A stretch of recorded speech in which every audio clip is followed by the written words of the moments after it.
I was born and raised in the church. As far back as I can remember, we were in church on Sundays, Bible study throughout the week. My mom sung in every choir in Metro Detroit that you could think of. During that time, I was also doing a lot of work in ministry, serving my pastor as his armor bearer for the last 12 years of his life.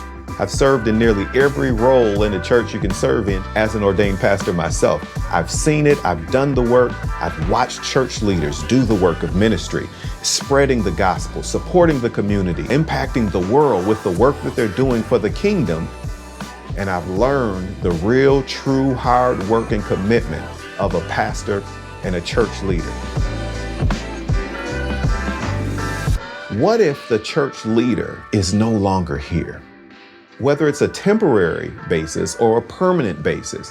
What if the preacher can no longer preach?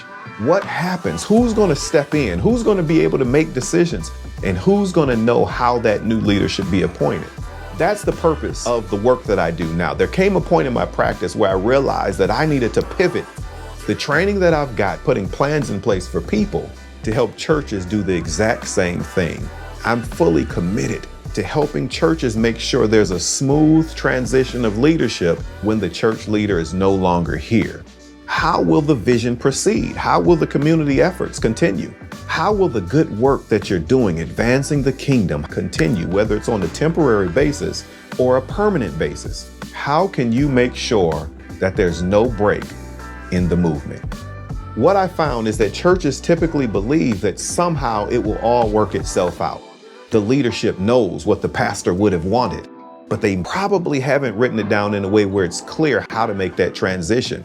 It is crucial, it is essential to put together a comprehensive plan that empowers the right people and also gives them a blueprint regarding how to do that. There's a proverb that says, "A prudent person foresees danger and takes precaution." I believe that your plan should be designed to cover three major categories. Number one, if you're absent from leadership, who's going to be empowered to take over or to appoint someone to take over? Number two, how will your absence impact your spouse or your children? Your plan needs to specifically discuss how the church will relate to your children and to your spouse financially, as well as from a ministerial perspective. And then number three, what if you're ready to retire? At that point that it's time for a transition of leadership while you're here, how can we make sure that happens in a smooth way? And how can we make sure that the new leader is empowered to carry on the vision with this part of the ministry? To whom much is given, much is required. You've been given a great responsibility. And part of that responsibility is to do everything that you can to make sure that the kingdom is advanced. By having this discussion in the right way, we can make sure that this part of your responsibility is settled in the right kind of way. So let's talk.